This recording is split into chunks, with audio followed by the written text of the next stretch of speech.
Hala Diab, a Syrian writer and filmmaker based here in London. And you're also a spokeswoman, I understand, for the Organization for Democracy and Freedom in Syria. Now, let me ask you first about the EU arms embargo. That is effectively been lifted, but you say that arming the rebels will not be good. Why?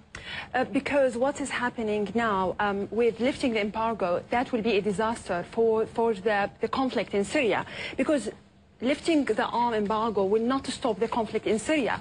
It will increase the conflict in Syria and the cycle of violence. What will oblige the opposition to come into negotiating table with Assad if they know they have now the support of the West in order to give them arms and to win on the ground?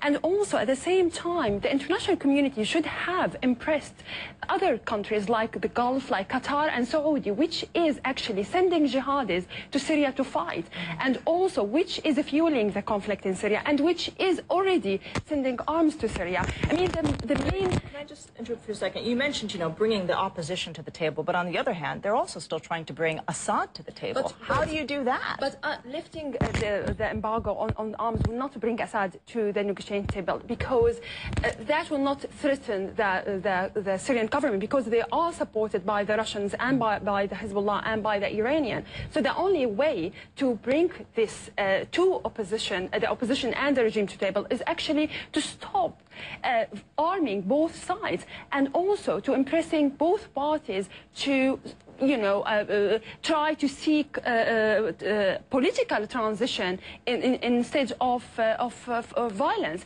Like militarizing the conflict in Syria will not stop the bloodshed on the ground. So you're saying a political solution, diplomacy is the way to go. But I have to say, it's been 2 years now. Diplomacy doesn't seem to have worked. 80,000 people have died. What do you say to those people who say it's not just about arming the rebels, but there should be even more military intervention? But it is not only the regime which is committing war crime in Syria. It's also the opposition. It's also the rebels. It's also the Jabha al-Nusra front, which is fighting hand by hand with the Syrian army. We are actually handing arms to the extremists, to the jihadis in Syria. We are not, as Syrian people, I have not really voted for the Syrian opposition, not for the Syrian Council, because they don't represent the Syrian people.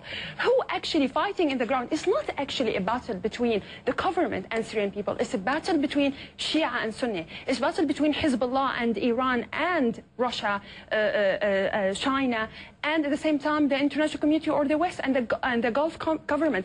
I've never seen during these 2 years as a Syrian anything which has been done for the Syrian people. Syrian people now are actually paying the price for the conflict in Syria. We have refugees, we have people who are dying from both sides. So what do you say to those people who say that the chaos has enveloped Syria and the only thing that can change the game now is full-fledged Western military intervention, no-fly zone, the whole bit? What do you say to that? I say that look at Iraq, and look at Afghanistan, and look at Libya.